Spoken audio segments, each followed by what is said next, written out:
Lapsiin kohdistuva seksuaaliväkivalta on merkittävä ongelma. Tutkimusten mukaan joka 5. lapsi kokee jonkinlaista seksuaaliväkivaltaa.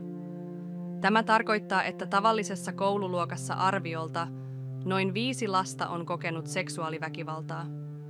Maailmanlaajuisesti tämä koskee satoja miljoonia lapsia.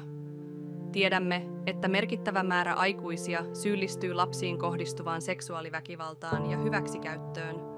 Tämä kattaa seksuaaliväkivallan kaikki muodot, niin verkkovälitteisen kuin kontaktirikokset, raiskaukset, pakottamisen seksuaalisiin tekoihin, hyväksikäytön, kiristyksen sekä ne seksuaalirikokset, jotka liittyvät lapsen seksuaaliväkivaltaa todistavan kuvamateriaalin tuottamiseen, levittämiseen tai katseluun.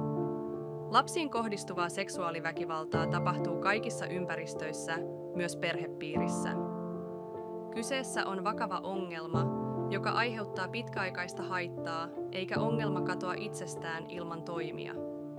Et välttämättä tiedä tätä, mutta lapsiin kohdistuvaa seksuaaliväkivaltaa ja hyväksikäyttöä voidaan ennaltaehkäistä.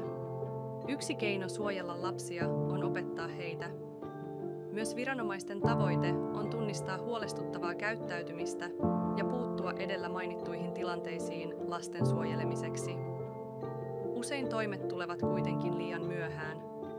Ennaltaehkäisyyn on myös muita mahdollisuuksia, koska lapsiin kohdistuvaan seksuaaliväkivaltaan vaikuttavat useat eri tekijät, ei yksinomaan seksuaalinen kiinnostus lapsiin.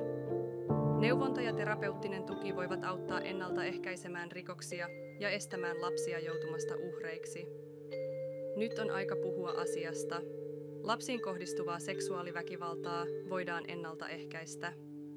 Ennaltaehkäisy on lasten suojelua.